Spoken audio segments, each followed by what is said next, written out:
higher level of use classification. So the first few pages, and I'll walk through it, but I will not read line by line.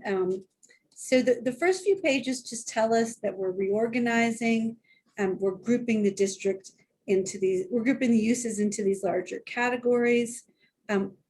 At this point in time, we're not changing the uses that are permitted in any of the existing districts. We are going to undertake an exercise of moving them all into a use table and cleaning it up so everything has the same terminology associated with it. But if someone stops y'all in the grocery store and says, oh my gosh, I hear you're changing the uses, what are you doing to my house? Are you going to require me to tear it down and, you know, put up some sort of windmill or something? No, we're not. We're just doing cleanup across here. So we organize the uses into these larger categories. We create a process for a person who comes in with a use that doesn't fit neatly into one of our categories. I used to joke, I've been doing this for decades now. In the last decade, I joked, well, what if somebody wanted to put in doggy daycare? But now, of course, we all know doggy daycare is a thing. That's not a joke anymore. But there are lots of old zoning codes out there that do not address doggy daycare. So the first applicant that comes to you and says, I want to do doggy daycare, starting on page 4 of this draft, we say, okay, great, sit down with us. Let's talk about what doggy daycare is. We'll classify it into the right category. And then you'll know what districts you can do that in. So we don't have to go about amending the entire code to get the latest and greatest use in there. I'm thinking the latest and greatest is now going to be whatever post-COVID uses we come up with, right? The people that still love eating in the little domes outside, someone's going to want to keep doing that. So this will be the way that we can expand it and not get jammed up in what's only what's in the code. So this is set out so that the zoning administrator does that classification. We've given the zoning administrator 14 things to consider. And if the use clearly goes into a category, the zoning administrator can say, yep, the use goes into a category. We've separated out some categories that we don't want the administrator to interpret uses into. This is on the bottom of page 5. If you're coming in with a new ag use, a new industrial use, a new manufacturing use, a new waste use, or, nope, that's it, 4 categories. We're not going to put the pressure on the zoning administrator to figure out where your nuclear waste and salvage shop is going to go. That's going to end up going through a zoning text amendment through planning commission and to city council. So we've limited the categories in which the interpretations can be made them reasonable, pulled out some categories where interpretations are usually going to have to be made for large or really intensive uses, and said that goes to the city. That goes through a different process. So can I interrupt for 1 second? Yeah, absolutely. Because I'm lost. What page are you on? What page? What are you guys looking at? Are we all looking at the same thing? Well, I'm looking at the building functions character districts, and there's a downtown. That's where we're jammed up. Yep. Yeah. Okay. So what we sent out with this particular packet, and I can bring it up on the screen if you want to see it, but it should have been included in your packet. Yeah, And it's it like would be, 81, 82. I mean, I'm in the right section, I think, but I'm not. so it's not in the form-based, it's not in the character district section of the code. These are the separate attachments that I sent with your packet last week. They should have been attached to your packet, and they're they're just okay. Separate documents, not in the downtown character district draft. And the front page has a big logo on it. Okay. I could have done that all in like Spanish. It would have made the same amount of sense. Wait, some of you might speak Spanish. You'd be better than me doing it that way. But So, yeah, so, okay, let's get Karen, you ourselves to sent the this- right document. Karen, you sent this out to us? With the packet, with your packet this last week. It would have been, in your packet you received, you got the email saying your packet's ready for review. Yes. Yeah. I got it right here. Okay. Karen, do you want me to pull it up? You want to pull it up? I can pull it up. The other thing is, I know, Leanne, you sent a question to me earlier about who is the zoning administrator and why are we talking about the zoning administrator here? And so Elizabeth can answer this. Yeah. Elizabeth can answer that question too, but that's a pretty common thing. The city code itself delegates certain responsibilities to certain city officials.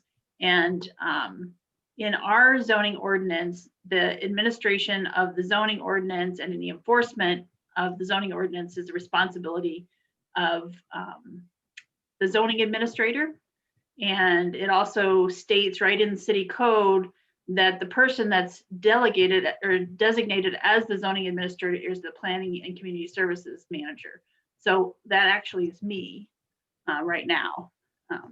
So that's how it's, like the building official is designated as the person that administers the building code, and the city engineer administers other parts of the code. So that's a pretty common thing. But Okay, so then my question was, who is the zoning commissioner? Who is the zoning administrator?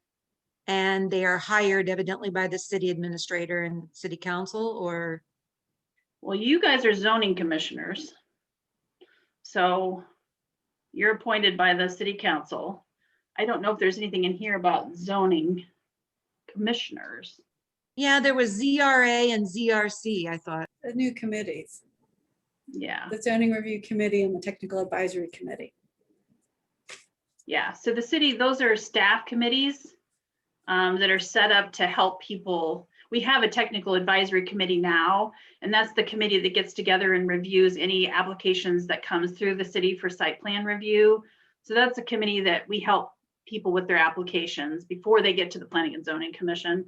And we're setting up this new committee called the Zoning Review Committee, because we know there's a lot of stuff in this new code that people will need to help, get help navigating. So the idea is the buck stops with the zoning administrator as far as decision making goes, but that the zoning administrator can ask, of course, a variety of people can pull in to help applicants review their applications for development. And so we've set up this new committee to help with, administering that the new form-based character district code. So then the question I have is, what is the role of the planning and zoning commissioners? Just very few and far between projects that don't fit in any of these categories? So typically the role of planning and zoning commissioners is as a recommending body to city council. So everything that needs to go up to council should stop with you guys first. So you give it a look. So still the rezonings, the text amendments. I believe, and Karen, I'm not sure, that there's an internal discussion about how conditional use permitting is going to work, which is one of the things that we're clarifying in this process. So the way that the city decision-making works historically is if an applicant comes in and their only job is to comply with the standards written into the code, then that should be approved at a staff level. Because are you bringing in a white piece of paper? Yes. And the code says a white piece of paper, great, you're approved. If you brought in a purple piece of paper and the code said a white piece of paper, you're turned down. No room for discretion in there. So in order to make sure that we can expedite those approvals and get those people building stuff, where we have that really super straightforward situation, we say staff approval. And in this case, in the new procedures that you guys all have, that's that administrative approval. So the new zoning code says, your building has to be at this line and it can only be this tall, and we're not everyone's coloring in the lines. So fine, we can do staff approval with that. Someone wants to color outside of the lines.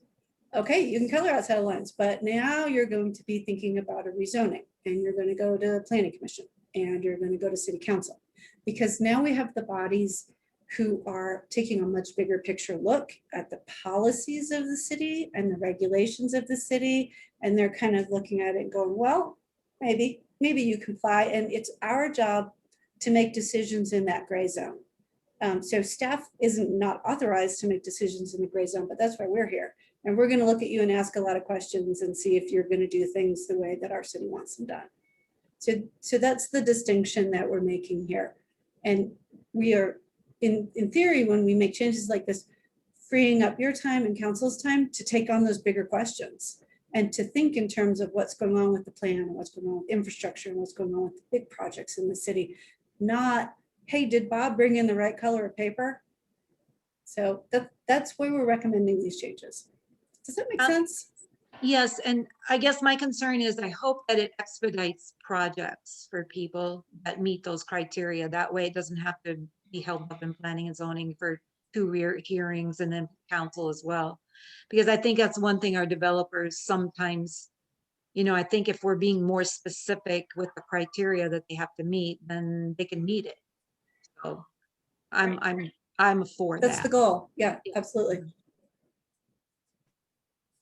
As long as we're in the middle of something that's totally not use related, does anyone else want to weigh in, or do we want to work our way back to that document that we maybe started with And I can before I share, confused everybody? So yeah, I can share my screen. I have both documents up so we can mix and match here and go back and forth as people have questions. But the one that you see on the left here, of course, is the one that we sent, which is about the use categories. And a little table of contents here. And then we talk about how do you classify, what is our process for classifying uses? It kind of lays it all out and talks about those criteria that if there's a use that comes in that's not listed as an example in the category, then these are all the factors that we could consider then to determine, where does this fall? I mean, a lot of times we're going to be able to tell pretty easily right. Which category. I mean, with Elizabeth's example of the doggy daycare, I mean, say it was the first doggy daycare. Well, there's the category for animal related commercial. So right away, we're going to go to that animal related commercial and, find out what it says about animal related commercial. So here are all the categories. And Karen, here's let's do animal. this. Since not everybody's had a chance to look at this, and I think it's visually easier to follow from the table. Can you scroll down to the table to start with so we can give everybody the organizing structure? And then Sure. we'll back up and talk about how we did the content. Right, sure. Yeah, the only thing I was going to point out was that the animal sales and service, here's the category. And so we'd be able to say, is it all indoors?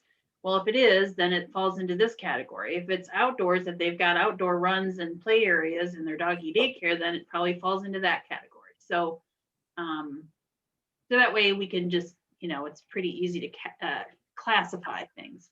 But Elizabeth, I don't think we have the table at the end. We didn't include that. Oh, we didn't share that. Okay.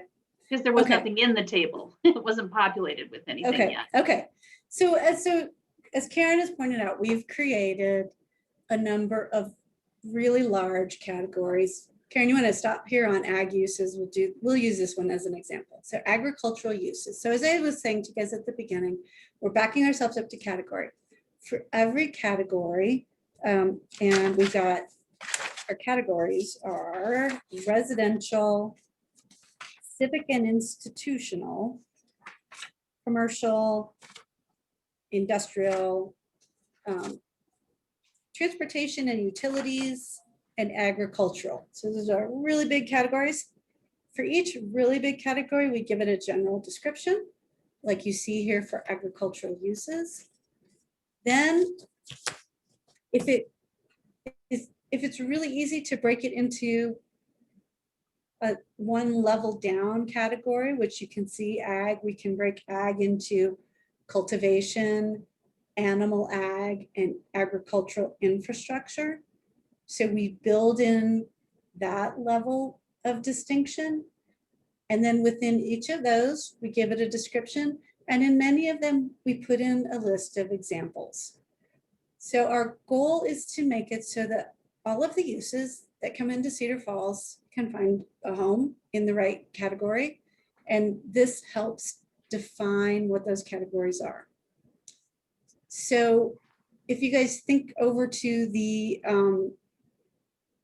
building function section, which everybody does have, these use categories are reflected at the end of that section. And we say, in this frontage, you can do these uses. Right. And then as you read the building function section and you look at the use table, now you know that everything that's in that table has this backup description and definition, so that when somebody comes in and says, okay, I'm just going to do crop farming, and you can say, great, that's great, but that's not allowed anywhere downtown.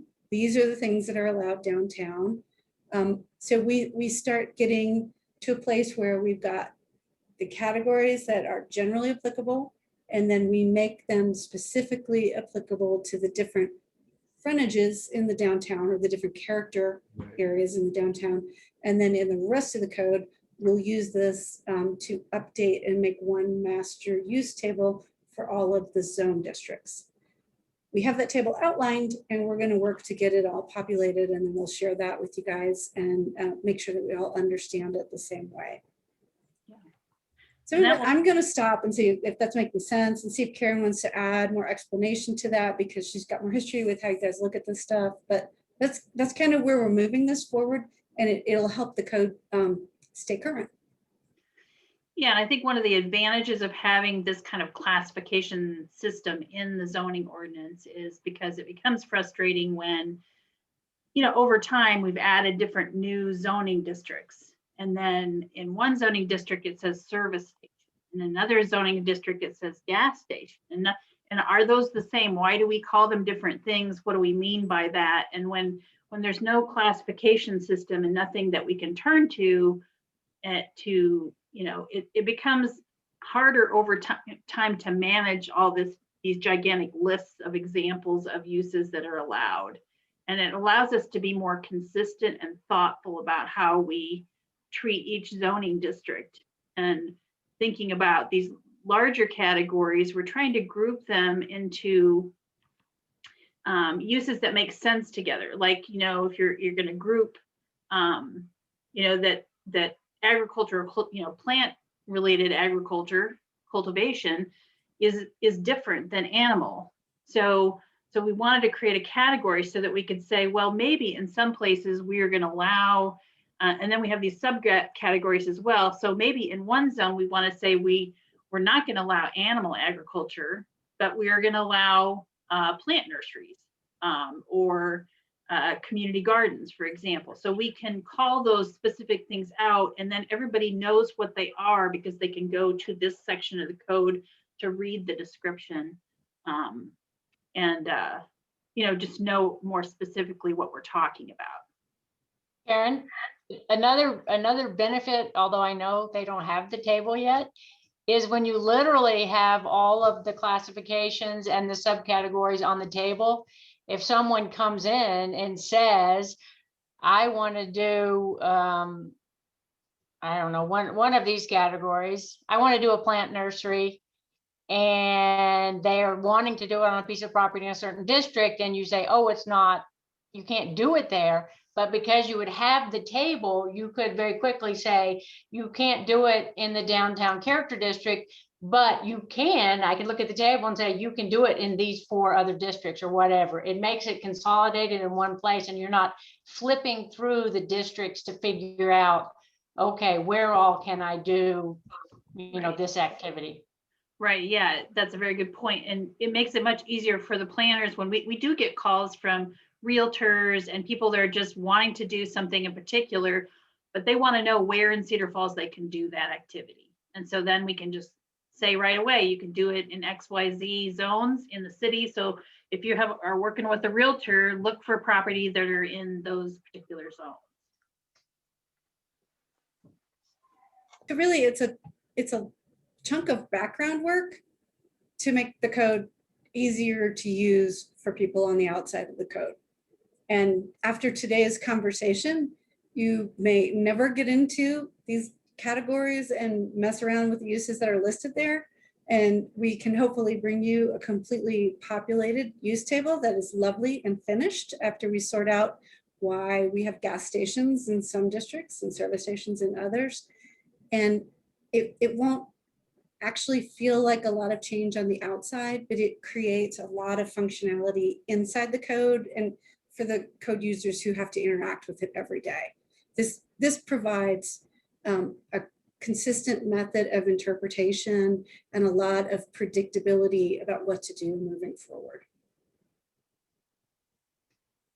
So with regard to what you're going to be considering in the next few weeks with the downtown character district code, we wanted to have this set of use categories prepared because that function section of, as Marty said, that function section of the downtown character district, we needed to feed that into, we wanted to be able just to list these general categories rather than have this laundry list of uses that are allowed downtown like we have currently in the overlay and in the C3 district and the C2 district, all those districts that are there now.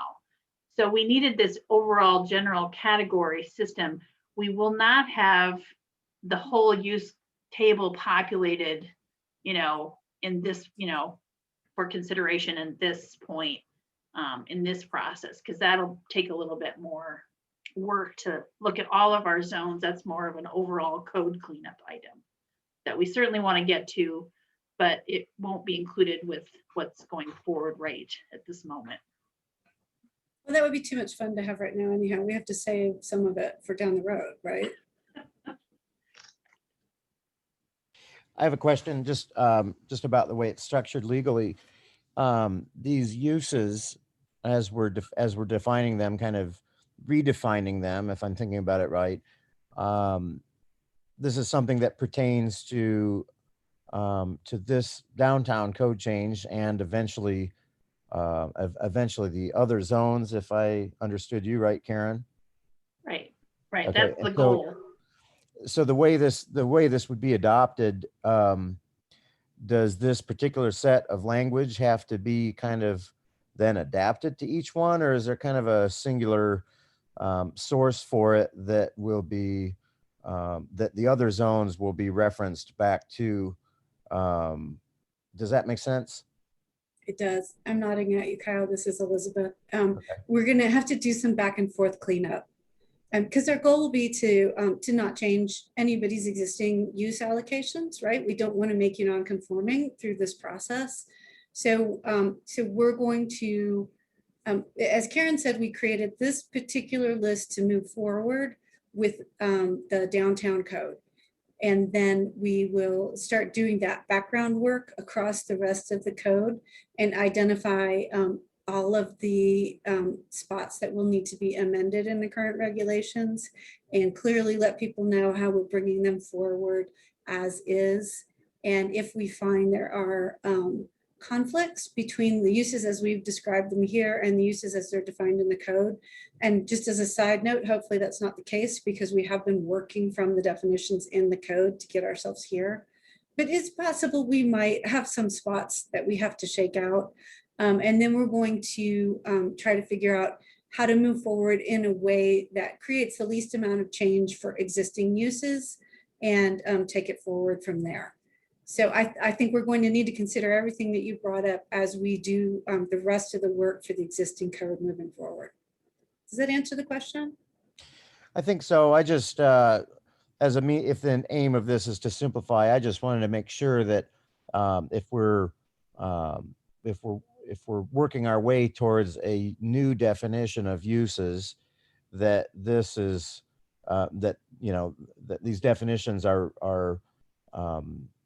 sort of referenced from the new code in such a way that would allow adapting it to other zones to be pointed in a similar way without having to, sort of copy and paste these definitions again and again and again, and that there might be changes or exceptions. It'd be kind of nice if if there's sort of one root source of the of these uses, and then within each zone, if we're kind of modifying them or kind of pasting them together to work, so to speak, without, like you said, putting anybody into a non-conforming situation, that maybe that those exceptions for each zone were kind of identified zone by zone. And that very well could be what you were planning on. I was just trying to think out loud as to kind of the cleanest way to approach this, if you know, in the spirit of simplification. Yeah, no, I'm nodding vigorously. Yep. I- That's the process we're going to have to proceed with. I Okay. think also, I don't know which section, but I think there's a couple of high level things that get to that point. Elizabeth, and if Karen scroll to them, the use specific standards and the exceptions. There's a couple of things that are literally called out here in this section, I believe, if I'm not mistaken. I think, and that's partially to capture exactly what Kyle is talking about. Yep. So everyone is still going to be on the hook for any use specific standards that they had to comply with. So if we go back to our example of doggy daycare, if you're allowed to do outdoor kennels under the existing code and they have to be 100 feet away from the property line, we won't be doing anything in these changes to change that standard. We will simply be carrying it forward. And then there will be some uses that are prohibited in the current code, and they will continue to be prohibited under this approach.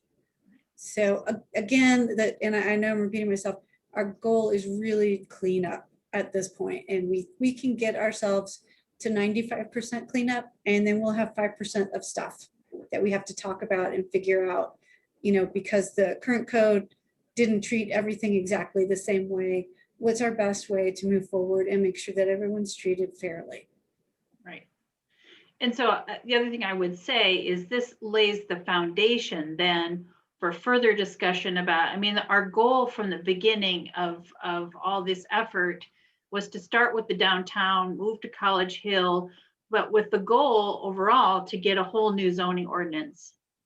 We might not do the same process that we're doing for downtown and College Hill everywhere, because not everywhere lends itself to a character district type zoning. But we do want to clean up a lot of these things, and those are the processes of when we get to that point, if there are other things that we need, you know, that will have this classification set up. But if we dig into some of those other zones and we find that there's pieces of that that are obsolete, or maybe there's uses that have been problematic, that's the point in time when the discussion occurs, that public discussion occurs through you and the city council to determine, hey, you know, we don't really want to allow doggy daycare in this particular zone anymore because of XYZ, for example. But that is a different thing than what we have here, which is just a means to classify, centralize this in the code and classify things. So will there be a similar process if the rest of the zoning code is kind of a third wave, so to speak, you know, to some of the processes, public outreach and that sort of thing that we did with downtown and that we're doing with College Hill? Is that, am I thinking about that right? That the rest of the zoning code and the cleanup and removing sort of outdated zones and that sort of thing, is that kind of a third wave? Yeah, and I think that's up to the city council to give us direction how we want to move forward with the rest of this, and you know, what are the next steps after, you know, College Hill, and that's yet to be determined. So. Okay, one last question, and then we can keep going as far as I'm concerned. And even if it means picking on anyone in particular, obviously there are a lot of moving pieces to this. These uses, there, you know, it was said earlier that we're trying to make sure that any of these changes don't put anybody into a non-conforming situation. But the whole downtown district is, there's just so much, there's so much texture to it and so many things. Are there any businesses or any uses or any properties or anything that, even if it's just a couple, that create kind of a problem or an issue with this, or if they or don't work or wouldn't be grandfathered in, so to speak? I'd just be curious to know if there are any like really specific areas where there was conversation, about properties or businesses, if that's fair to ask. I think I'm gonna defer to Mary, but I think we captured everybody, didn't we? That was one of the goals. Yeah, there's a couple of things, and I don't know, Karen, if that's the version that we updated most recently or not, because we had some iterations back and forth trying to make sure that this 26-197 in the language in the use chapter that Elizabeth was just walking through, we're trying to make sure we get all of our language synchronized. There are, as far as the uses we tried to capture, the biggest use that we would probably not want to encourage moving forward, but we wanted to make sure is happy and welcome and continued to function right now is Viking Pump. And I think here in the building functions section where Karen goes, we have the table here that says what can go where, and the difference here is also identifying if it can be on the ground floor or the upper floor. And then the right-hand column says additional regulations. And so then if you go in this same section, it identifies either performance standards or building standards that you need to be aware of. So yes, your use is permitted, but there may be some additional use specific standards or form standards you have to make sure that are captured. Yeah, so Karen, we up the very bottom line, the industrial wholesale storage that Karen's identified there, and then it says see section D and section H on the right-hand side. And D is really basic standards that basically apply to everybody in the character district, but they're just kind of belt and suspenders on things like you can't put a restaurant above residential, or that you get how drive-throughs have to be configured, et cetera, et cetera. But then if you go down to section H,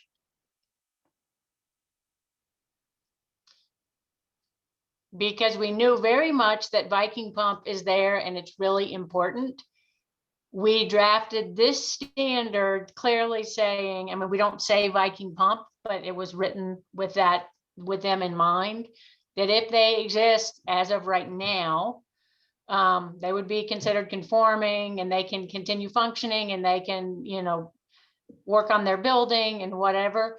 But the idea is that you would not bring in a new industrial type facility like that into downtown. You have a lot of other places that you would rather than be located.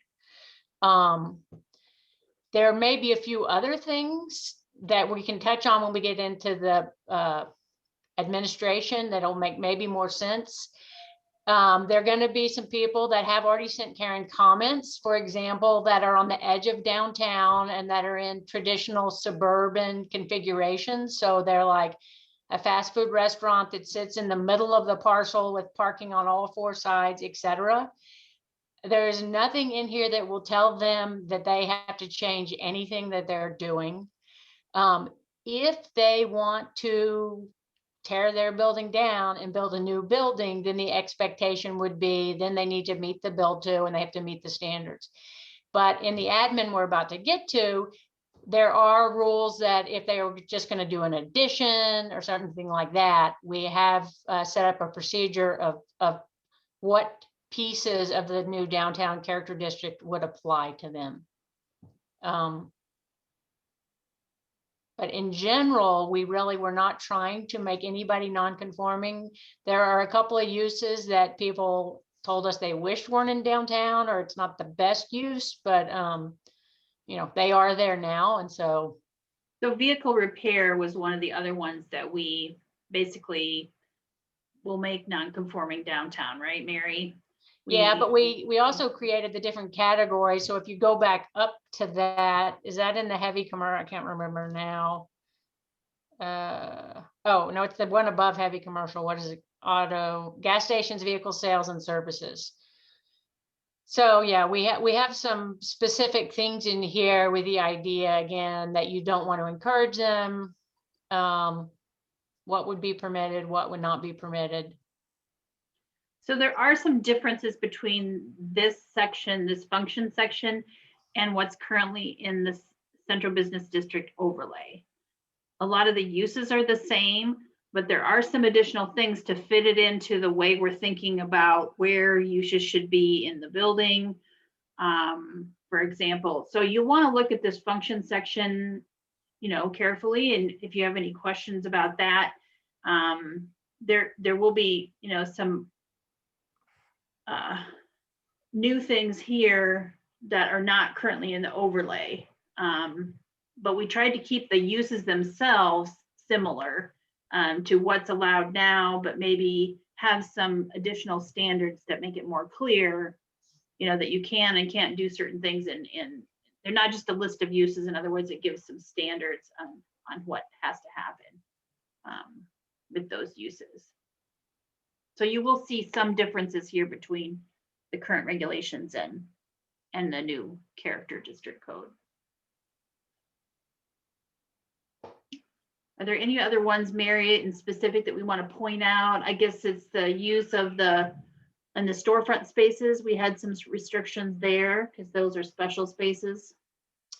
Yeah, so this, this is going to put a burden on the staff, and there's going to be a decision of how strongly the city wants to enforce this. But one of the things we heard a lot is there was concern, the storefront space that's currently only, the storefront frontages that are only designated on the parkade.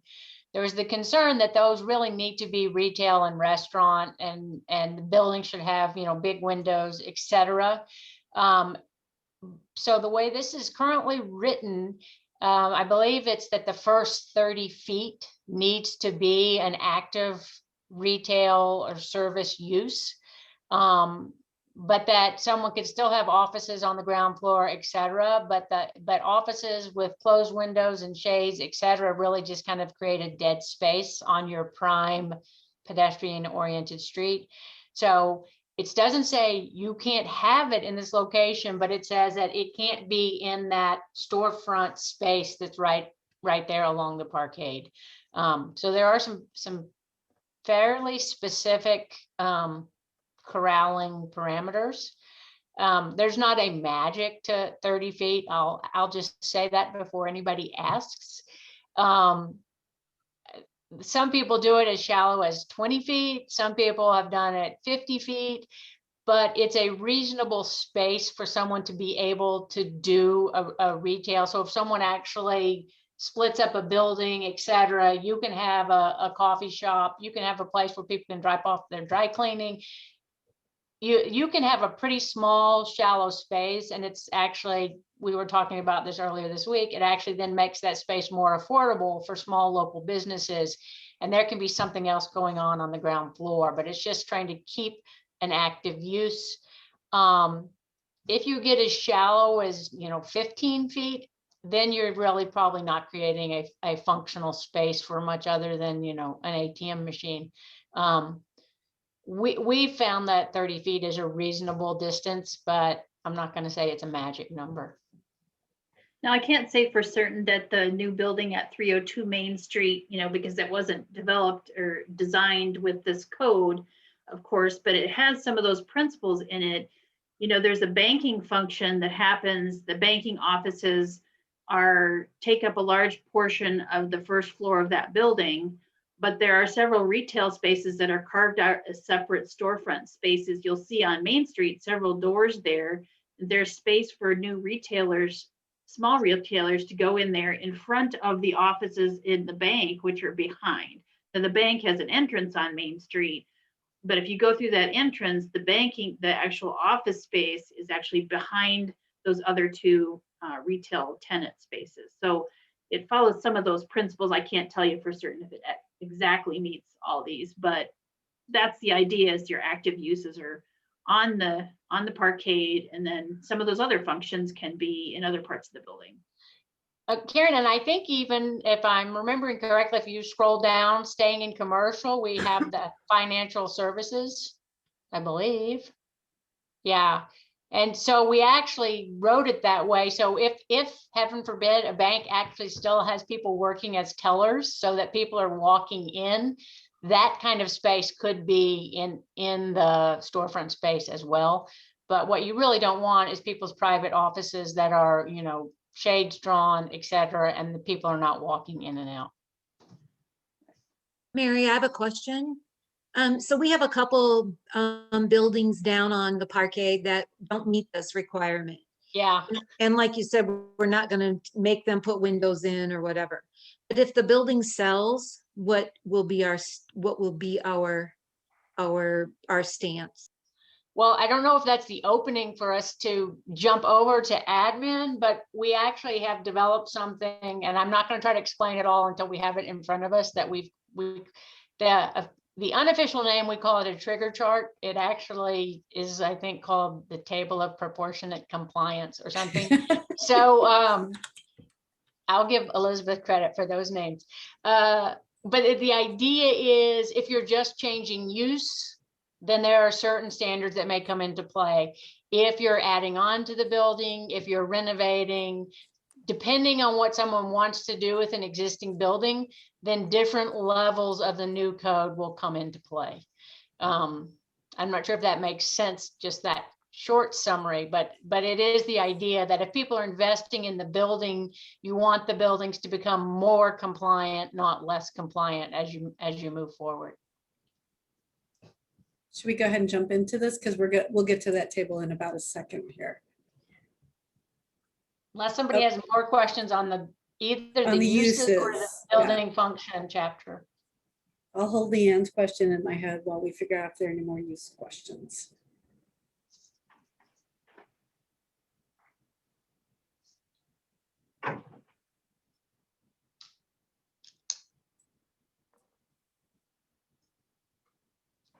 I guess not. Can't think of it. Okay, let's do this then. But Does everybody have this draft? Karen disappeared and she's controlling the screen.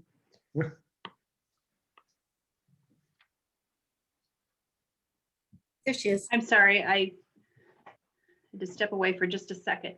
You're good. So- Okay. So when we put character districts and building frontages in place, we're back to the beginning of our conversation.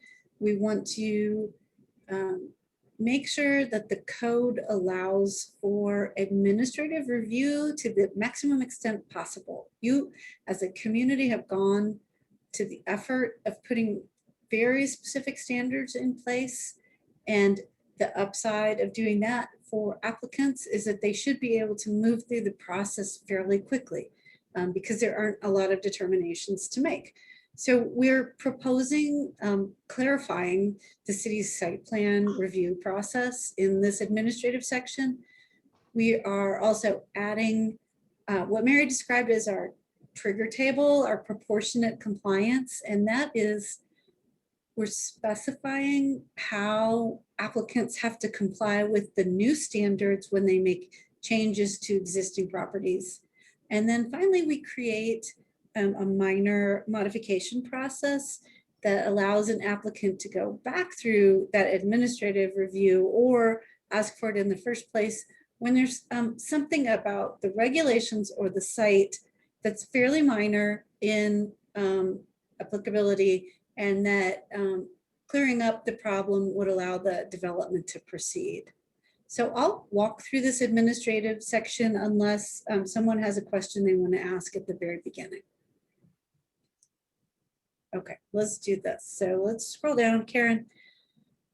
So one of the first things that we've got going here is we say that there are two things that are considered administrative determination. That's site plan and minor adjustment, and that to get proportionate compliance, you're going to need to come through the site plan process. So we really have three things that are subject to administrative review. At the front end of these regulations, we've just added a little bit of specificity about what applicants should expect as they come through the process. So in this B application section, we are saying that you have to submit a complete application in order to get the process started. This is to encourage applicants to really bring in a complete site plan, not do the proverbial back of envelope application, because we're asking the zoning administrator to make a determination, and the zoning administrator, be that Karen or whoever else down the road, or whoever Karen assigns it to, is going to need the complete information. So we're saying that the city won't accept an application that's insufficient or incomplete.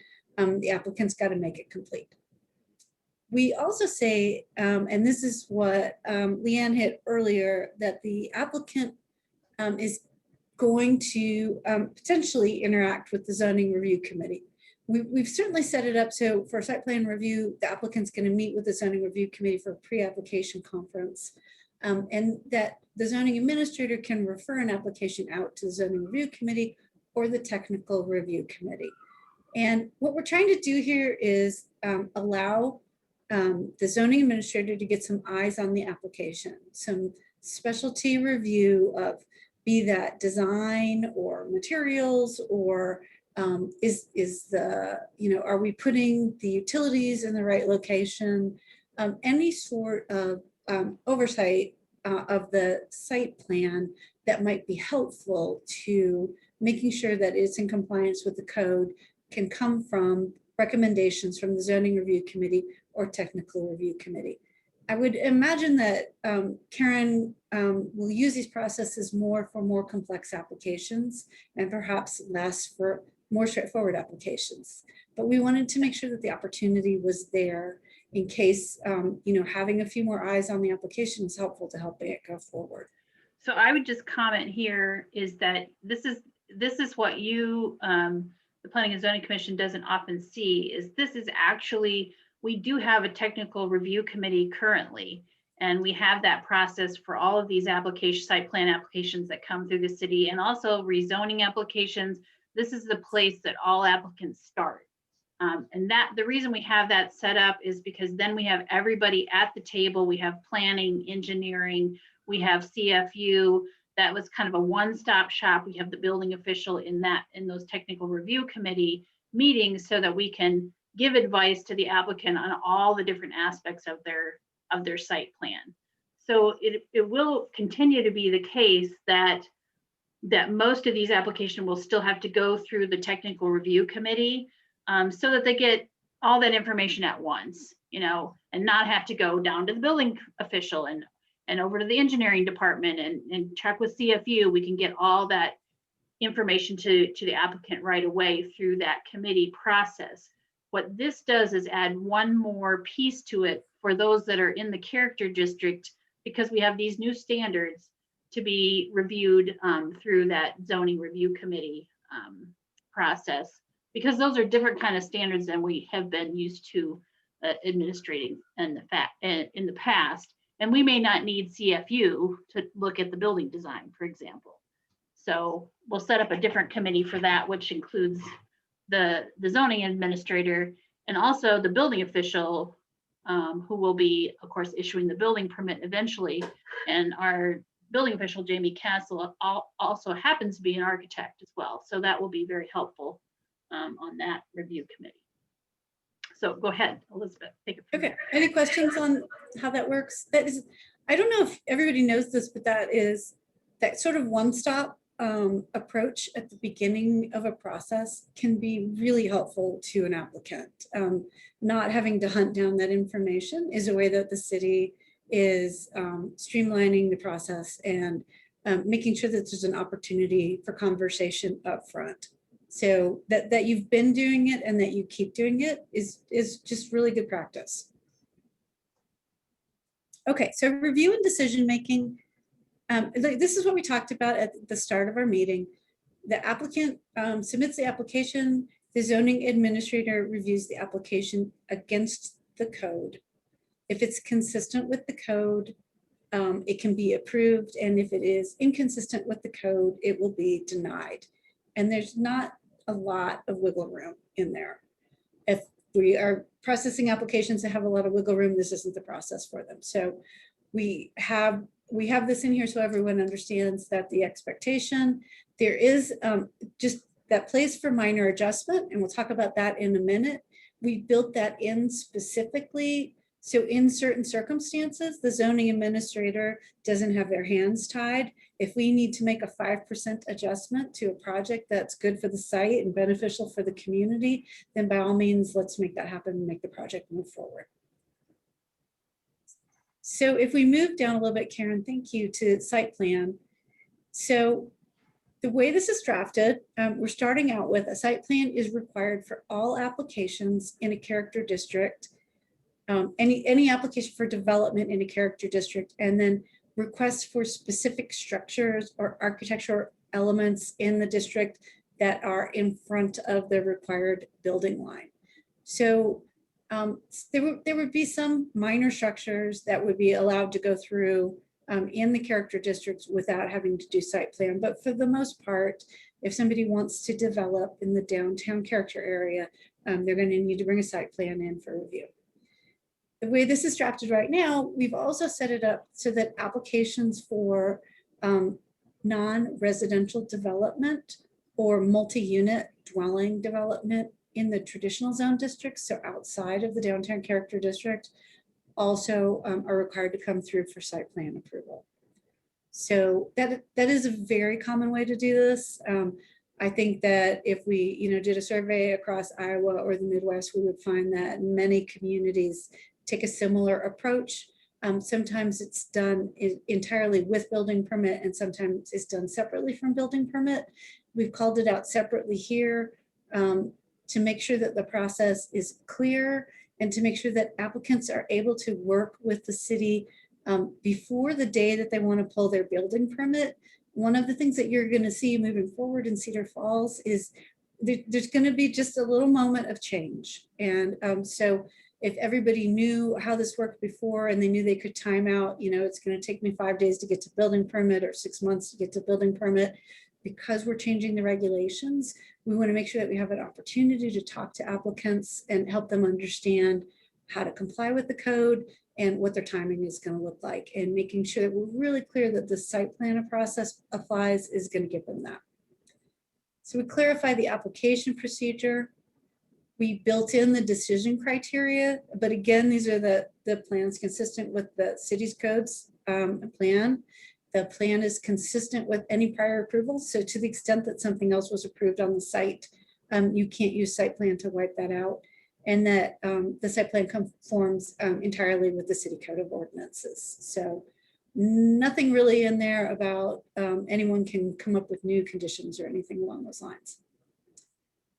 Limitation of approval: when the zoning administrator approves a site plan, doesn't mean they're approving anything else. So they're not accepting dedication, or they're not saying utilities can go in, or they're not saying water is available. They're just saying this site plan works. All those other things still need to happen. The site plan, once approved, is binding on the property, means that once approved, that's what the property owner either needs to build, or they need to amend the site plan, or the way this is drafted, if nothing happens, that site plan will expire in a 1-year timeframe. So if for some reason the project doesn't happen and nobody does anything about it, the site plan expires. And if somebody decides to build something later, they come through with a new site plan. You can modify a site plan. It goes back through the zoning administrator. And so again, we're all in this place of no public hearings, which means that these processes can happen fairly quickly.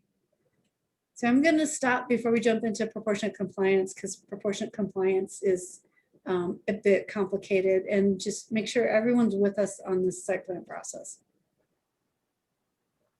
Questions? I have a question. Are there projects in the past that were approved and never built, and what did we do with those? So we don't currently have approved site plans don't currently expire. So this is one of the pieces that we want to fill in the code.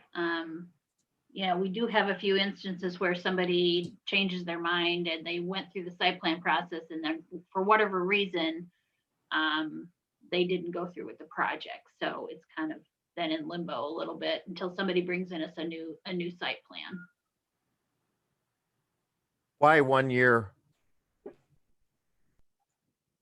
Why 1 year? 1 year is typically a best practice for an expiration, particularly to an administrative approval.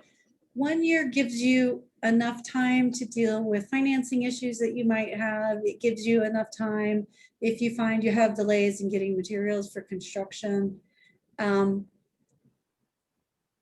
It is that amount of time that if the project is going to happen, you can usually get yourself to building permit in a year. We did add a provision, if you can see 1B, that you can get another 1-year extension granted by the zoning administrator. And we didn't say it needed to be for cause. So it can be effectively 2 years if someone remembers to ask for that extension. We don't want to get to a place where time has passed, everybody's forgotten what was approved, the plans are packed away. So we want to stay in a current time frame, but we want it to be long enough that if problems arise, there's still time to fix it. Having said that, like Mary said about the 30% of the building earlier, if we feel like 1 year is too long or too short for Cedar Falls, I've seen expirations take place in 6 months, and I've seen expirations extended out to about 3 years. Usually beyond 3 years, most communities don't extend beyond 3 years because now we're really losing kind of our sort of institutional memory of what's happening with this project. So Well, is this a place you guys would like to discuss? I think one of the other things to point out is in that time period, the code may have changed. So you don't want to have something sitting on that's been approved, sitting out there for 5-10 years. And then somebody says, hey, I have an approved site plan.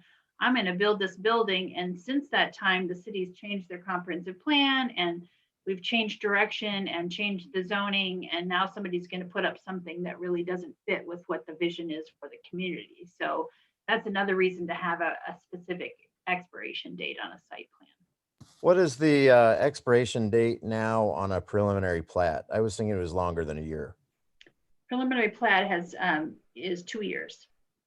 Is there any reason why we wouldn't make those match just for the sake of simplicity? Well, they're very different things, but certainly, you know, it's up for debate as far as what we think is reasonable. You could get 2 years here with a request for an extension. What happens after 2 years? Well, it expires and they'd have to bring in a new site plan to get it approved. And it would have to go through, what if it was the same project and it was something that took longer than a year? Because sometimes these site plans can be pretty big and we don't know what all of the different factors that might come into play. Would there be fees involved, and would there be the time that it takes, the possibly months involved mid-project potentially to just simply renew the validity of a site plan? So all they have to do is pull a building permit or start establishing a use on the site for this expiration to go away. So there's not much beyond that for them to move out of sort of the danger zone of their approved plans expiring. So this is just for the commencement, not Really necessarily. is, it is. Right. We didn't put anything more strict in there, like you have to commence and keep building. If you pull a building permit and kind of fall apart after that, you have actually moved yourself into limbo. As Karen was describing it, we didn't go any further with this. So the building permit, also, just so you know, a building permit expires in a year too. If no action has been taken on a building permit, it expires in a year. So this is very consistent with that. So in other words, there just has to be something that commences on this. They have to pull a building permit. They've already got an approved site plan. So you don't have to get the project done or even have a percentage of it done or anything. It's just a trigger here. Okay. So this site plan review by administration should, well, at least in this zone, it's not for the whole city, I guess, but reduce the number of site plans that will be coming to the Planning and Zoning Commission, right? We're not going to have that constant flow of site plans that we review. That's right. Yes, that's correct. But I thought we said that this was trying to formalize the site plan for outside downtown as well. I thought that was the, Well, there's no, in other words, it doesn't change any of those other zones. So right, say, for example, the mixed use zone currently says if you're going to develop in the mixed use zone, you have to bring in a site plan that has to be reviewed and approved by P and Z and council. And that was- So we're not there at that point yet, but this just basically lays out the process. And for those traditional zoning districts, we already have a site plan review process. This just will then put this into the code.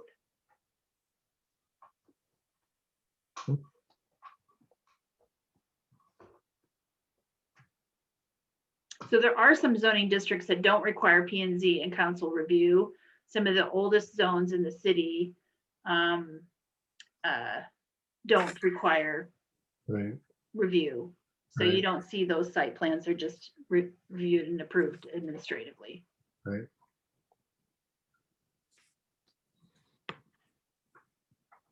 Should we move on? the fun and games. I know. Hang on a second, I'm taking a note. Okay, so we recognize that as we put the new standards in place, we are putting form standards over existing structures, and some of those structures will become non-conforming. And the goal isn't to say you are non-conforming and we want this building to go away. The goal is to say, yes, it's non-conforming to the new code because the new code has a required building line and this building doesn't sit there. But the city still wants to see the downtown remain lively. They want to see property investment to continue. They want infill development to take place. So we've created this section called proportionate compliance, which says, if you have an existing structure that is located within the downtown character district and you're making changes to that structure or your site, this is what we would like to see you do to bring the structure or the site into compliance over time. Doesn't have to be tomorrow afternoon, doesn't have to be the first time you do something on the site, unless that thing happens to be pretty big. But we're going to give you the guidance within the zoning code that says, okay, if you're making changes, these are the changes that need to be made to bring the building into compliance or the site into compliance over time.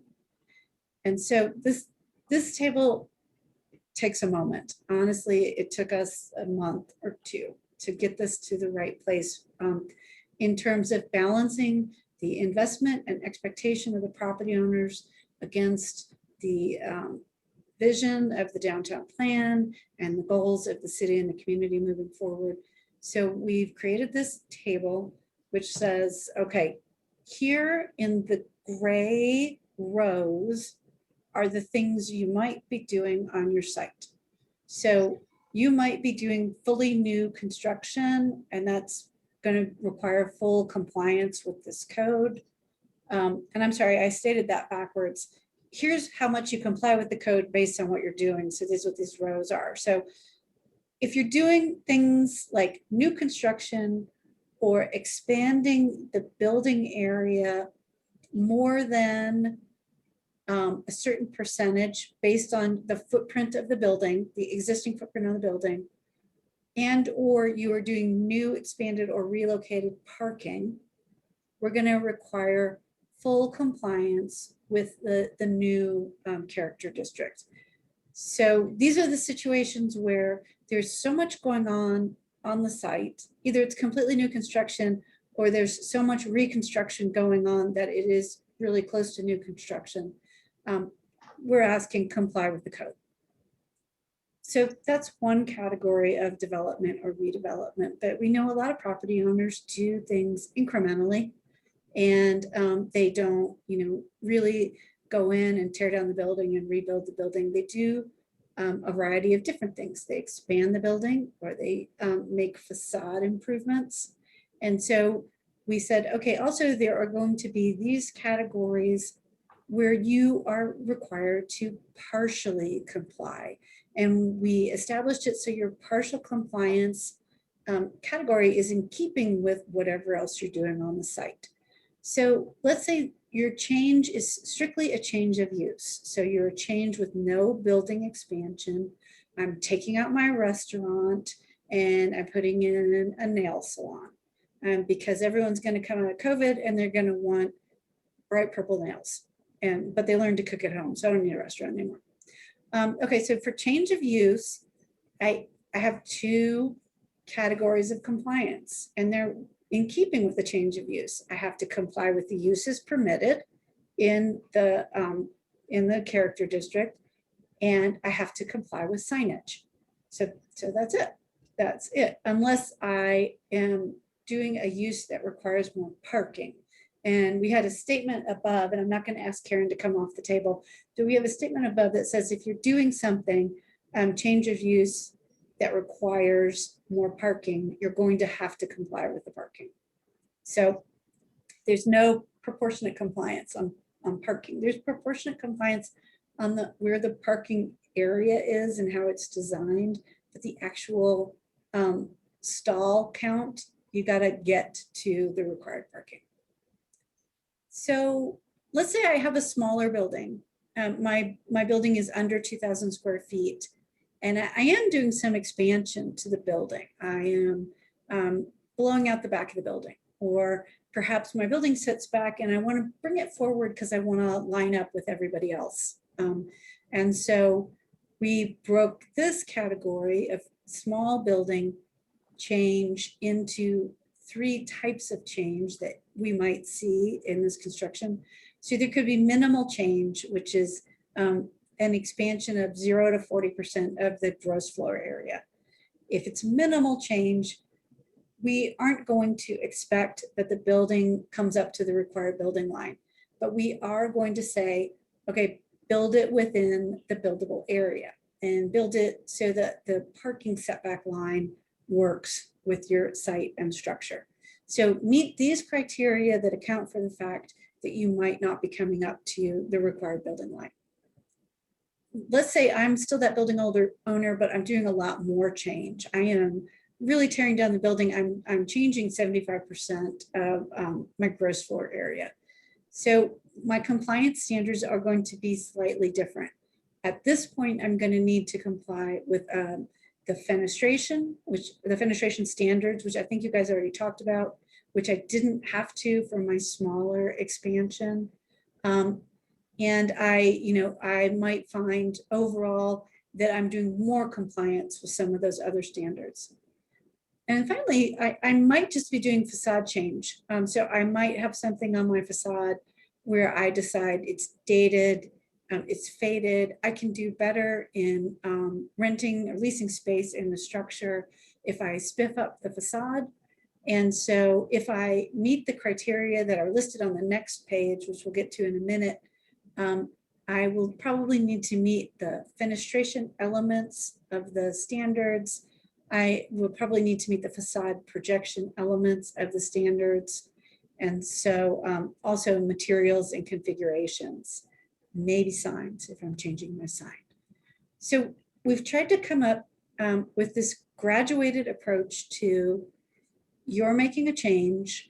Here's how the building can be brought more closely into compliance with the standards.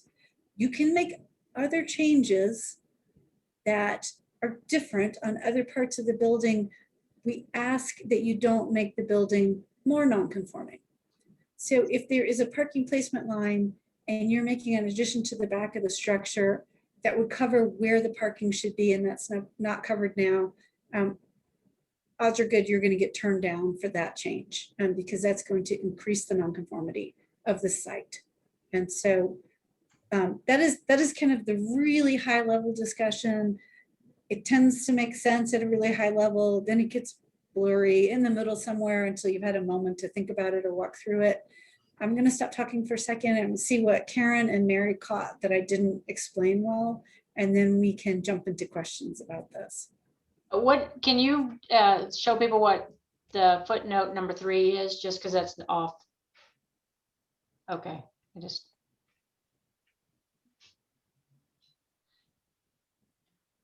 So did So- you want to explain, Elizabeth, this major facade, the difference between major Yeah. facade changes and So minimal. in that same thought process of categorizing, how impactful the change is, if people are doing maintenance or a minimal change to the building facade, and even the buildings that we talked about a minute ago that really aren't going to comply with the fenestration requirements downtown, if what they're doing is minimal, but they're still maintaining or they're still improving, we're not going to say, we don't want to punish them for doing that and say you have to completely come into compliance. We want to say, great, do your normal maintenance, do your minor facade changes, keep investing in the building, keep investing in the city. That's great. If you are at a place where you're doing major facade changes, and we've described those as the five categories here that Karen is showing us, then you're going to need to bring the facade into compliance. And I think that's one of the things that I wasn't clear about on the last page. For the most part, when you're doing the minor changes, so if I have my 2,000 square foot building and I'm doing changes that fall into that 0 to 40% category, my compliance only has to be for the new construction. I don't have to reach back to the entire building and bring the entire building into compliance. Figure out how to take what you're doing and bring that into compliance with the standards. And so same thing here, if I'm doing the minimal facade changes, then those are okay. It's not until I tip over into this major category that I'm looking at bringing the full facade into compliance. So again, we're trying to balance the property owner's investment against continued compliance with the regulations. And I have to say, this is zoning grad school. And a lot of codes are silent about this, and it leaves staff and planning commission and city council in a lurch because we don't know how we want to move everybody forward, and we negotiate it each time. So we're trying to take a complex idea and back it into the regulations so we're all sharing an understanding about it, and so it's predictable to the property owners and the developers. But it is complicated, and don't feel bad if it really takes more than a minute to get this figured out and understand how it's going to apply moving forward. I expect Karen will be swearing at Mary and I periodically until this all makes sense. although I will say, we had a lot of back and forth, and Jeff participated, and Karen participated, and Stephanie participated, where we were literally sort of playing scenarios. Well, what if somebody wanted to do this? So, I mean, even though it looks kind of simple and it may look like it's blunt, I mean, we really tried to talk through a lot of potential things. As Elizabeth said, we have seen other communities where people disinvest in property because there's no kind of proportionate compliance, or they're just told, no, you can't do X. So we spend a lot of time on it, but then I'll come back and say it's not magic, especially you guys who are architects. I mean, you should take a look at it and say, does this make sense? Think of projects you've done where you were renovating existing buildings. But we were trying to provide a framework for the people who have to decide, as Elizabeth said, so every project is not a one-off negotiation on, okay, how much do they need to meet the new rules if they're, renovating a new building or they're updating their facade.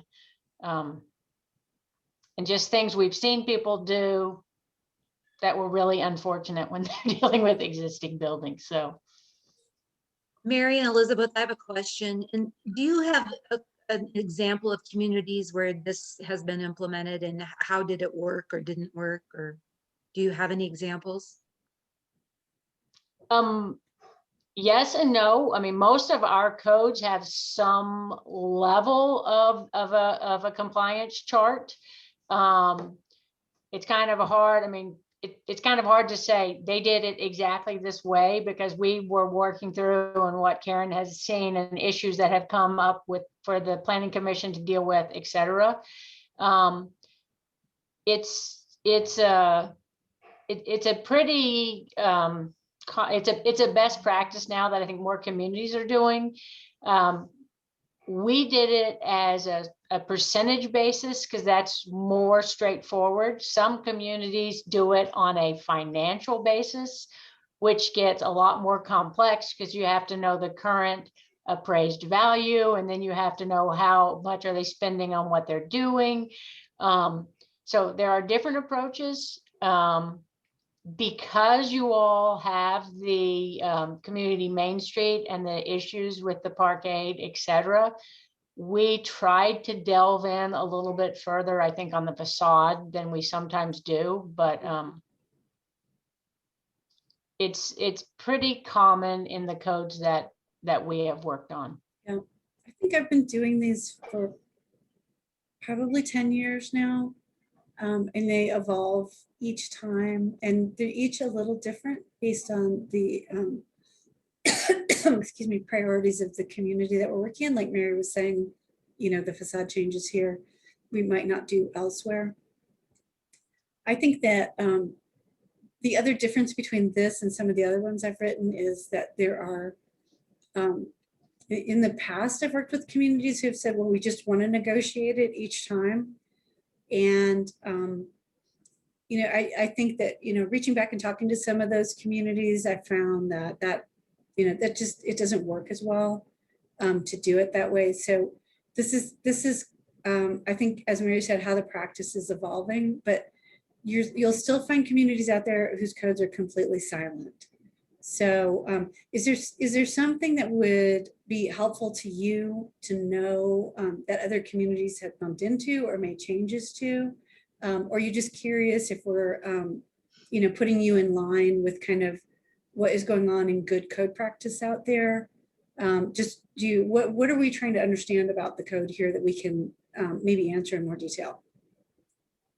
Well, I was just curious, you know, with the percentage or, you know, that philosophy. I mean, just thinking about owning a building and the changes I might have to make, the costs involved, et cetera. How's that going to affect investment? We all desire them to come into compliance, absolutely. But, you know, as a building owner, how does that work for me too? Yeah. You know what I'm saying, or for a building owner. And the other question I had is, our community Main Street has been very involved in historical value and that sort of thing. So how does this affect some of those? You know, sometimes when you have an historical building, you have to do certain things. So how does our code fit with that then?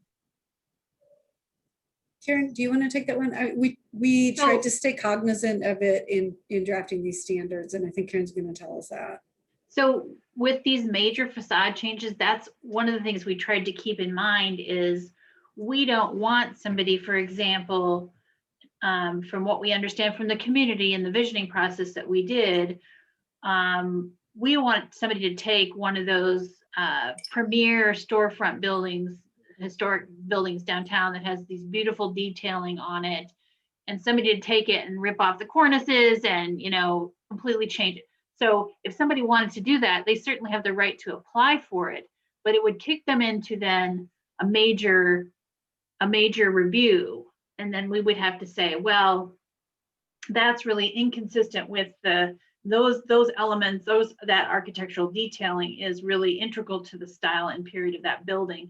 So we're really going to make you go through the whole process then and get it reviewed. So we're trying to pick out those things that we heard from the community that people were concerned about. You get a historical loan, don't you have to follow the mandates of the historical procedures? And does that circumvent anything that we have here? Yeah, I don't think there's anything in this code that's going to prevent somebody from following the Secretary of the Interior's standards on a historic building that I'm aware of anyway. It should be, I mean, these are all just form and, you know, basic standards about, you know, building openings and entranceways and that sort of thing. Yeah, and the one thing that you may read, number 1 and number 2, under 2B and then 1 and 2, you may say like, what's the difference there? And I can, in a non-lawyer way, try to explain it, and then Elizabeth could say, no, you explained it differently. One of the big questions we had is if a building is, because we say don't remove details, etc. If you have a building that is not consistent with the code and, is a bunker in the middle of the parking lot, well, then the facade changes on this are not going to, they're not going to kick in. I mean, you would have to meet the fenestration, etc., but it wouldn't talk about the architectural detailing, etc. If someone is upgrading the building in that way, what we were attempting to capture was the idea of people removing detailing from historic buildings. I'm not sure that I did justice to that, but we had a whole big conversation, and that's where the consistent and the inconsistent and the standards of the code and details that are integral to the style. So big picture, that's what we were trying to hit two different issues, and that's why we split those in two.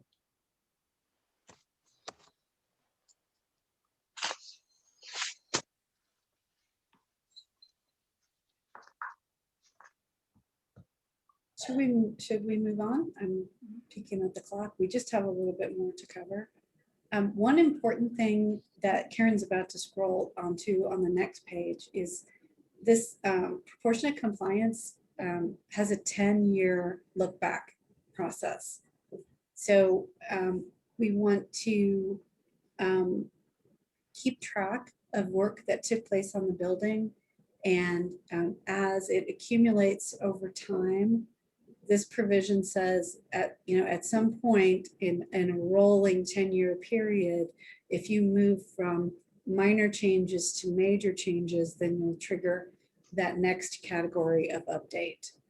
So it is to prevent property owners from doing a little bit here, a little bit there, and spreading out in a way that they never do trigger the larger changes, even though over a period of time, they've made that much investment in the building.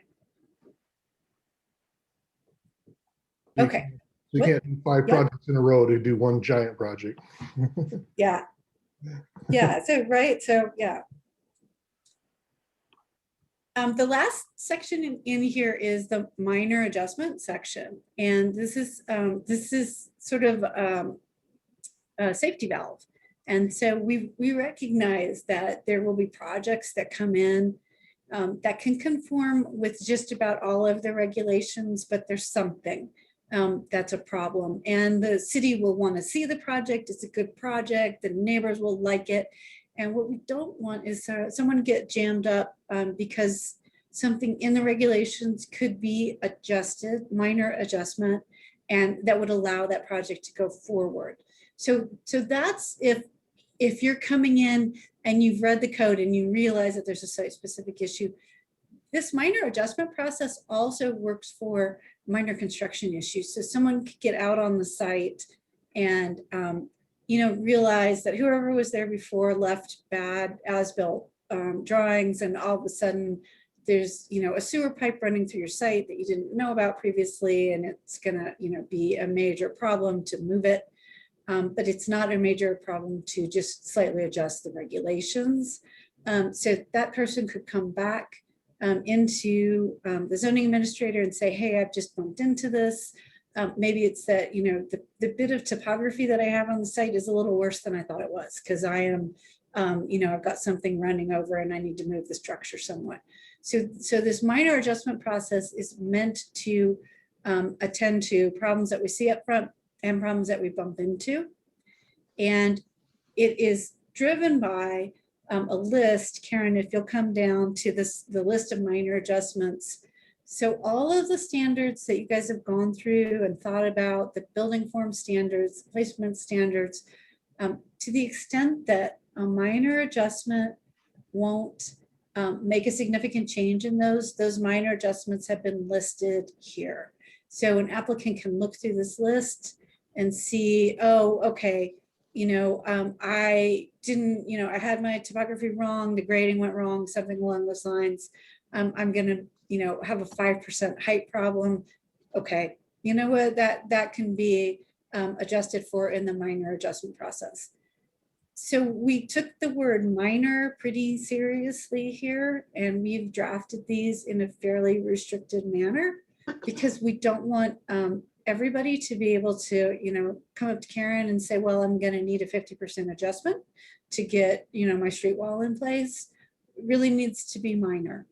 And so we, we'd invite everyone on this call to review the list, see how that works within the form standards, and how, these changes a little bit here, a little bit there, not too much.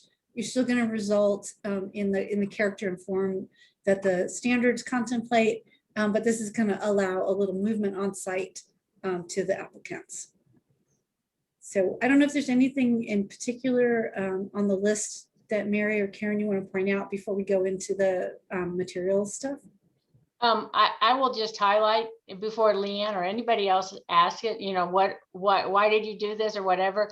And this is absolutely lessons learned that from other communities where we had someone whose surveyor was bad and the front porches were forward of the building line. They weren't into the right of way, which would be a different issue. And the building officials were saying they had to rip off the front porch. I mean, which was kind of not commonsensical. I mean, so weird stuff happens. That's the technical term. We did work in another community, as Elizabeth said, that they knew they had a creek had been put through a culvert on their property, but what they didn't know was that it was a 10-foot pipe. And so it literally, the data was not accurate. And so that really shifted what they could do on their site, and it was, out of their control. Another place, they had a big mature oak tree that was, 120 years old, and it had a 5-foot diameter, and it was, it made some of their placements not be able to be met. And so you could say, well, we really don't want them to cut down the tree in order to meet the standard. So it's not trying to allow people to try to get around the code and do design deviations. It's really trying to deal with very site-specific issues or something weird that happens during construction. So.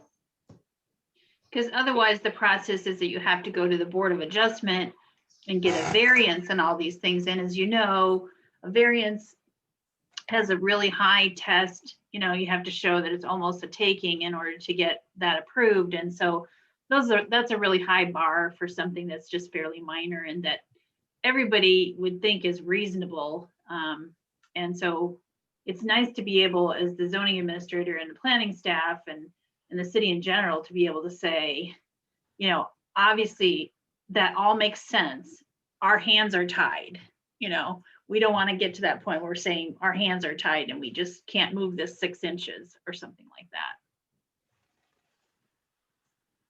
And so you guys might ask yourself, well, what if I need something that's outside of the minor adjustment? At some point in time, we're not adjusting in a minor way, we're adjusting in a major way. And our suggestion at that point is you're probably looking at rezoning. And that's a different situation. So we wanted to allow flexibility within the standards, but say, okay, there's some place in time here where what you want to do doesn't line up with community expectation about what's going to be built on this site. We had a couple other things that are in the minor category that we've tucked into this minor modification section and created some ongoing processes. We recognize that people will come in with new building materials that they want to use, and that's fine. It can be interpreted into the code through the minor modification process. And once a material is approved as substantially similar to a permitted material or of the proper quality to be used in the downtown area, then it just gets added to the list. And so somebody in Karen's office, we'll keep the magic list, and this just sets up the process for that. And so the next person who wants to use that material doesn't need to go through minor modification. They can just use the list as is and move forward. And then Karen, if you scroll down just a little bit more, we have to deal with non-alley curb cuts. We have some places where people aren't going to be able to take access from an alley, from a rear alley, for whatever reasons. And we wanted to make sure that that didn't have to become a larger process or a variance process. So we specified in minor modification what happens if you can't do the preferred access, what happens next. And that's here, and that's minor modification. So we have some decision-making criteria for minor modification, just about how does this fit within the whole scheme of things. And we tried to draft these as tightly as possible because we're doing administrative determination. So we might like Karen very much, but we don't want this to have a whole lot of wiggle room in it again. So we have two sets of criteria for the anticipatory site-specific issue, and then second round of criteria for the anticipatory site-specific issue and for minor construction issues. And so the applicant is going to need to show that they meet these criteria before they're allowed to have the minor modification. I think that's it. I think we've done a whole lot of process and definitely some uses. So what are you guys thinking about?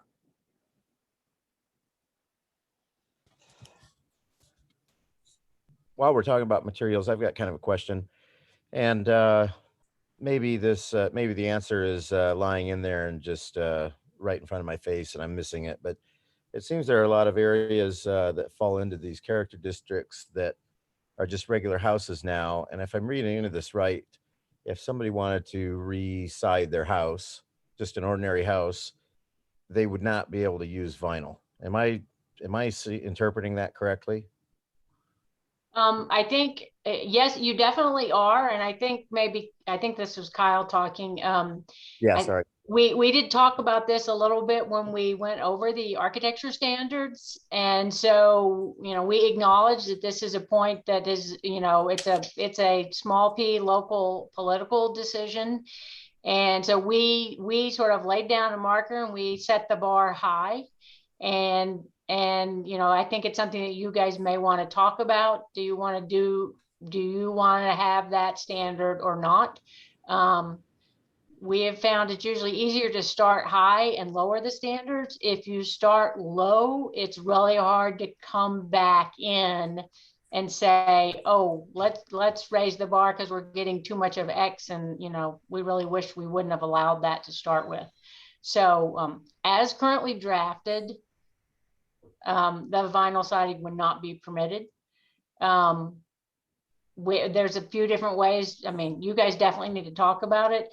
It could be permitted in some areas and not in other areas. There's a lot of different ways to approach it. But you are correct in what it currently says.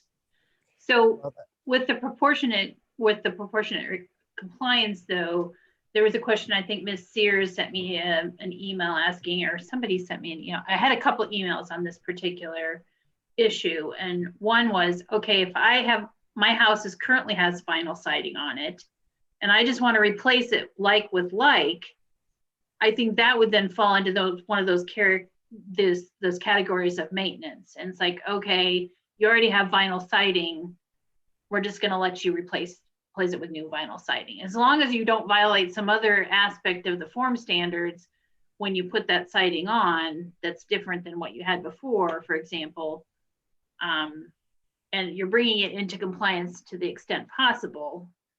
So we would be looking at what it is you're trying to do, and then determine whether it's substantial or not.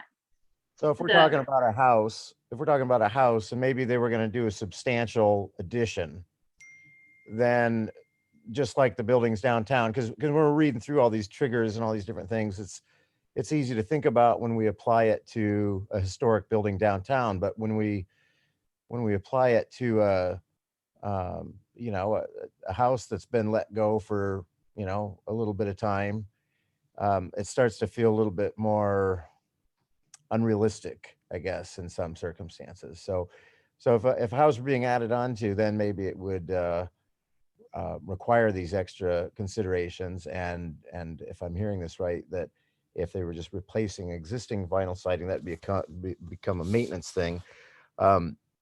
I think that's fine, but I think we should be really clear about that in the code, just so that at some point, you know, somebody maybe doesn't just change their mind and say, well, no, you're changing over a certain percentage of the exterior finished material with an unapproved material. You can't do that. That's not maintenance now. So just how is that made crystal clear for people, especially in these outlying zones? And if we do need to, if that clarity issue is a problem and we need to maybe consider, you know, the modified list of materials in some of these outlying character districts as suggested, that might be the solution too. I don't have a strong preference. I think that's a good point, Colin. A number of people have brought this up, so maybe we need to think about that a little bit. I know Ms. Sears had asked the same question today. So I have an old house, and my wood siding is, you know, it's the middle of winter, and I have significant problems with what's, you know, it's a major failure. I can't paint and scrape in the middle of the winter, and I make the decision that I just decide I would like to put vinyl siding on my house. That is another question. Then obviously that would be a significant change. And then this would, the way it's written right now, the code would say, no, you can't do that. So I guess that's a question for everybody to ponder. And maybe it's something for us to bring back and say, maybe we need to have some clarification on the vinyl siding issue if the commission would like us to kind of address. Well, I think that's a good idea. And I guess just to give a little bit more specific direction, I think maybe drawing a line in the sand for some of these character districts that, you know, the aim of some of this is, you know, more 10, 20, 30, 50 years down the road. Let's let those houses in these areas kind of continue to experience normal homeownership sorts of rights to improvement for the time being as this evolves. I mean, I don't see why it couldn't be revisited later. The price points of some of the houses in these outlying character districts are not such that being imposed upon, you know, a $30,000 or $40,000 burden to go to a premium sort of, you know, fiber cement or LP sort of siding product over vinyl is realistic. I just want to make sure we don't get any kind of traps set up there. And one last thing, just architecturally, I feel like I need to point out, I've seen a lot of houses and a lot of buildings with vinyl siding that look very attractive. So the use of vinyl is by no means an assurance that something is going to look unattractive. And I've also seen a lot of buildings with LP and fiber cement, and using a premium or a costly material is no assurance that a building is going to look attractive. So I'd hate to get hung up on you know, some of the superficial flavors of what these products mean. It's all about the execution, and to beyond a certain point, we really don't have much control. One of the things I think we tried, and I think that's often something that's discussed, is the look of it. And I think it was not an aesthetic consideration here. It was more of a durability and longevity of the material. And also, you know, so that is the consideration that we had with the vinyl siding. Vinyl siding has improved a lot in the last 10 years. It's fully impregnated all the way through now. It used to be just a surface coating, so it faded very quickly. That's not the truth anymore. So I think what you need to do is really look at this. I sort of agree with Kyle. I think some of these houses look very, very attractive with vinyl siding and how they incorporate it with vertical, horizontal, different elements to make them look good. And I think we're barking up the wrong tree if they say they can't redo it in vinyl, because of course vinyl is the less expensive. When you get into some of these more expensive applications, it becomes very a real duty on the homeowner to try and do some of these things. So rather than do it with a more expensive siding, they may just leave it set and do nothing. So my feeling on it.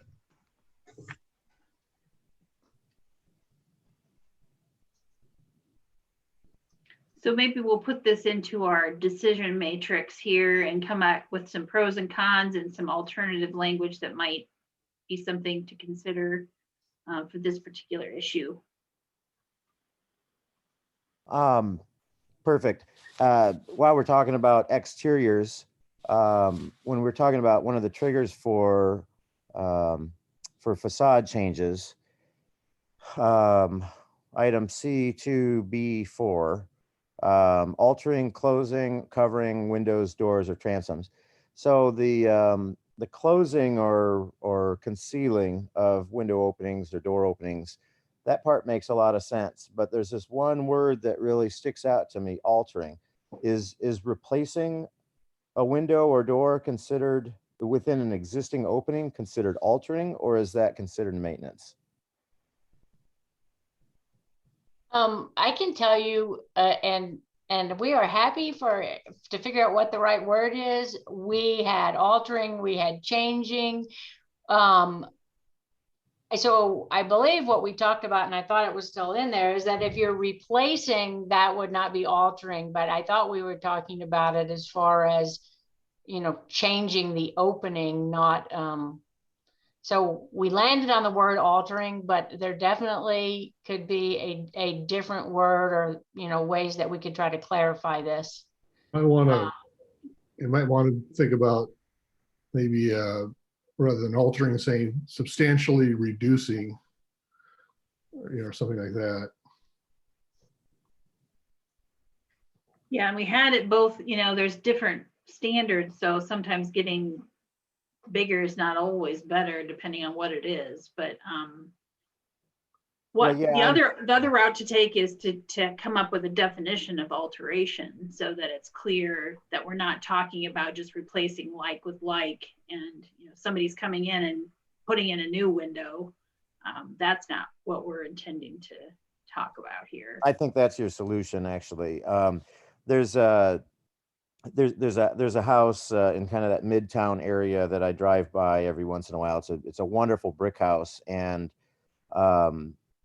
they at some point the owner replaced what was a number of casements or individual sashes with picture windows in the middle of it, and the glass area increased, but it kind of neutered the character of the building. And so if we're talking about, on one hand, I'm thinking I don't want to have to go, I wouldn't want an owner to have to go through this extensive process and maybe a bunch of other compliance requirements if they're just changing out all their windows. But if you were to have a group of 3 or 4 windows that are kind of part of the character of the building, and that were to be replaced with one continuous opening, that would be kind of an alteration and less of a maintenance thing in my mind.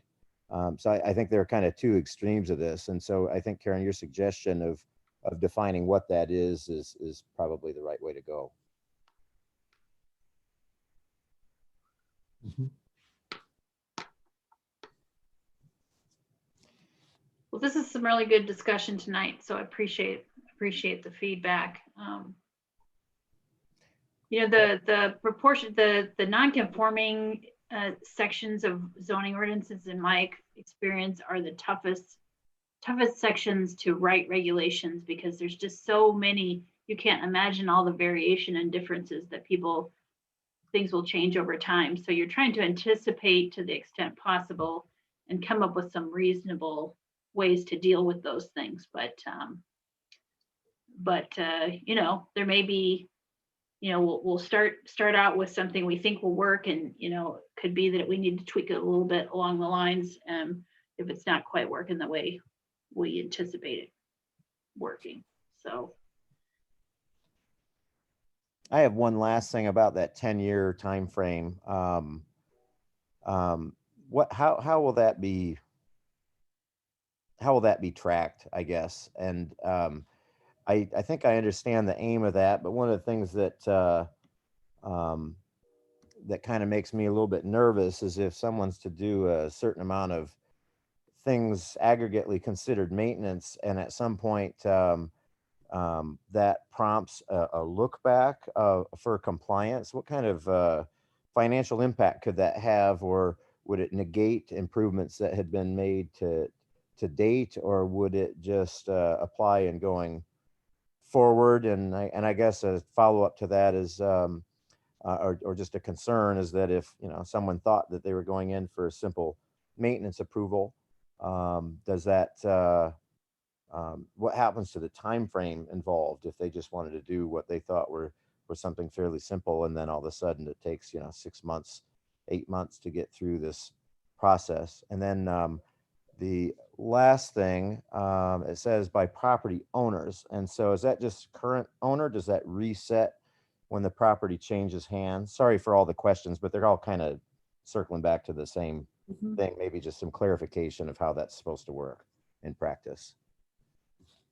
One thing, and I think, again, I know all this new system's got a lot of layers to it, but for the most part, with the exception of the facade changes that we've already highlighted and how maintenance would apply there versus major change, most of the other things that bring the proportionate compliance have to do with increasing the size of the building. So I don't think you should ever run into a problem that something where you're increasing the size of your building could be construed as maintenance.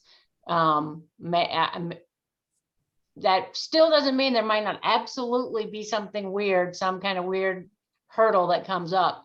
But in general, we were trying to capture that idea of people doing, a small addition over here and a change of something over here.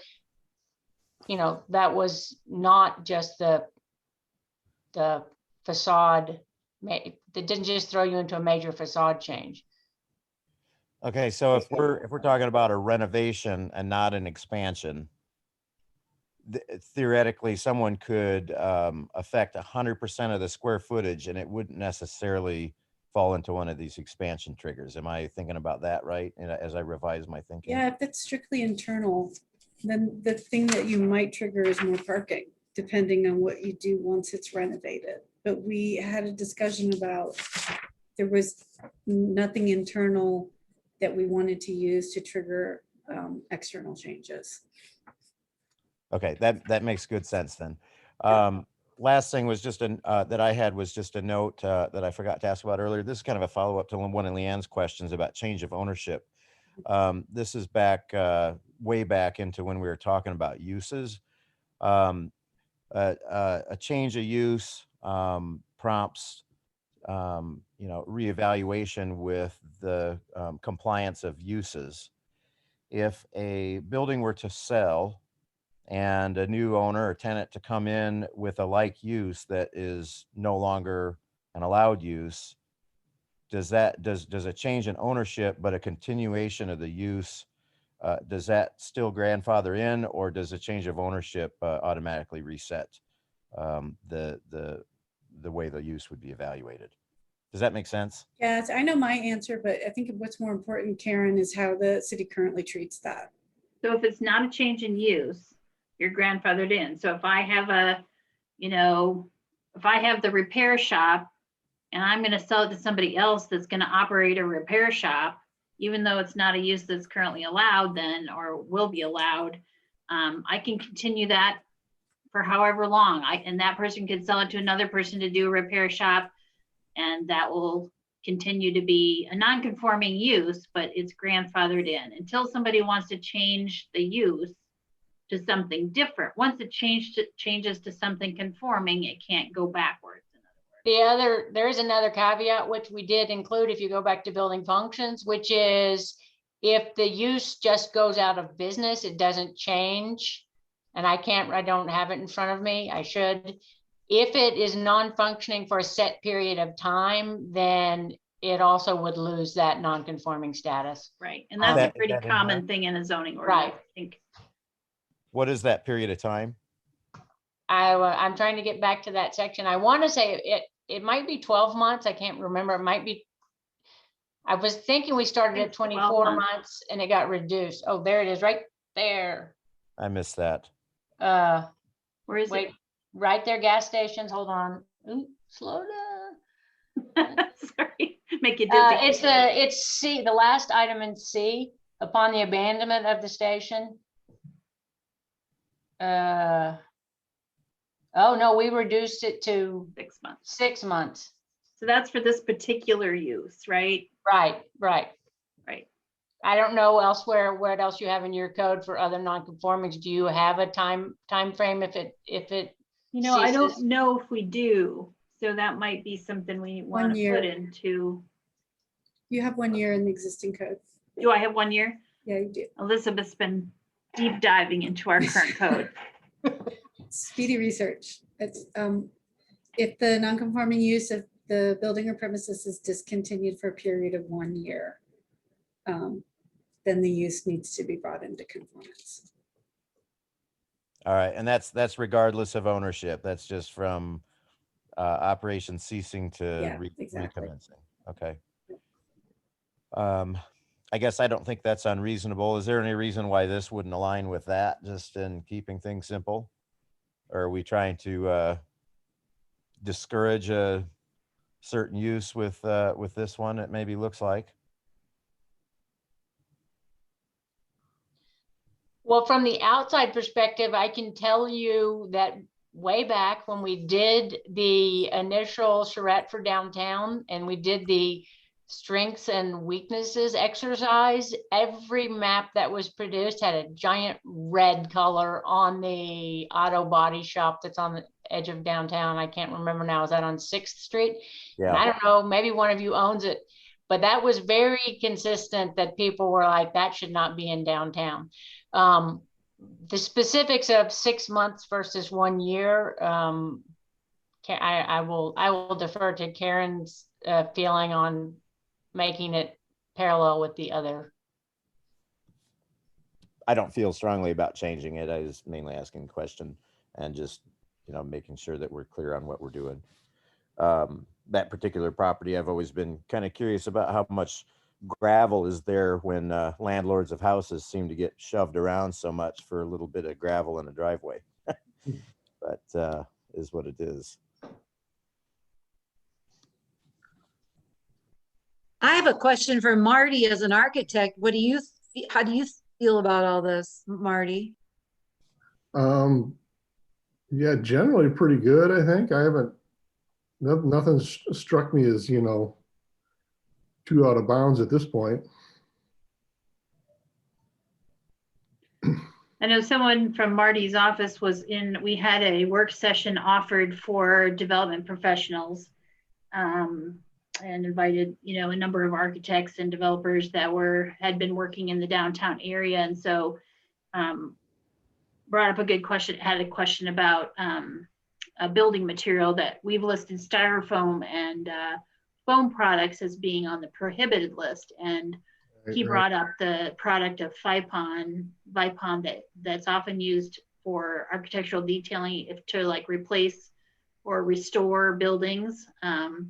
And so that is something that we said that we would add. We'd suggest a change to the existing code to allow that. So that'll be on our city's list of recommended changes to this draft. Is to allow that particular type of high quality foam products to be used. You can recreate a lot of historic detail that you couldn't otherwise do to, restore the character to a building that's lost it over time. Right. So mainly aimed at just getting rid of EIFS and its many problems that it can come with. Right. Yeah. And some of the low quality styrofoam that basically somebody bumps into it and it breaks off the building, basically. So we don't want that sort of thing, particularly on the ground level or someplace where it might get, damaged pretty easily. So, you know, we encourage people to continue to look at the code, and if you see things and that need a little tweak here or there, this is what this process is about. So, you know, it's good to have lots of eyes on this. So we appreciate it.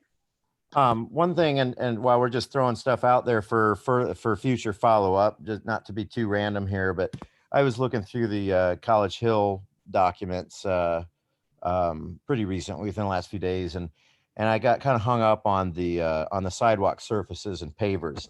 And one of the things that's always been kind of perplexing to me is that in this region, there's this aspiration to pavers when it's not really all that practical or sensible of a material to use, particularly with its you know, kind of lacking durability to the chemicals that get used for snow and ice. And when we look at downtown now, I mean, how long ago was the paver surface and the millions of dollars into it just scrapped and redone, and the result from chemicals on it and skid loaders on it? I was just curious if we're kind of digging our heels in on that sort of being worth it, or if maybe there are some things that we can, some lessons learned, some behind the scenes meetings that have kind of happened to maybe hope that there's a better approach going forward. I just wanted to throw that out there. I can't imagine I'm the only one thinking about that, but I got to thinking about it and wanted to kind of mention it. Can I ask you a quick? I'll jump in and answer that just based on the downtown streetscape project. When we first started thinking about doing that project in 2016, once we had a streetscape plan adopted in 2015, we were thinking about that durability. The concrete pavers that were along the parkade that were chosen 15 plus years ago didn't end up having the durability that people had hoped. And so a clay paver, which is what is used on the phase 1 project and what we'll be using for phase 2, has a much more durable reputation. So, so hope that answers it a little bit. Yeah, no, that's good.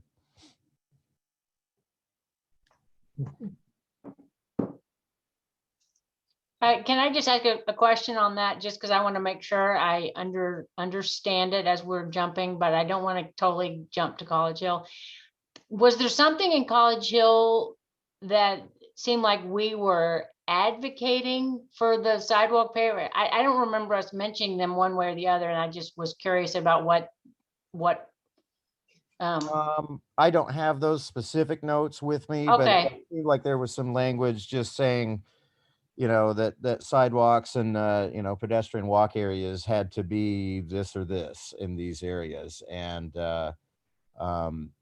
what I'm totally going from memory here. I don't have those notes in front of me, but what got me thinking about it is thinking about the kind of Riverwalk area in Dubuque, and that's all decorative concrete with topical sealers on it as opposed to pavers, and some of the sections kind of look a certain way. But I just remember seeing that and thinking, well, in practice that's a lot more durable than pavers are.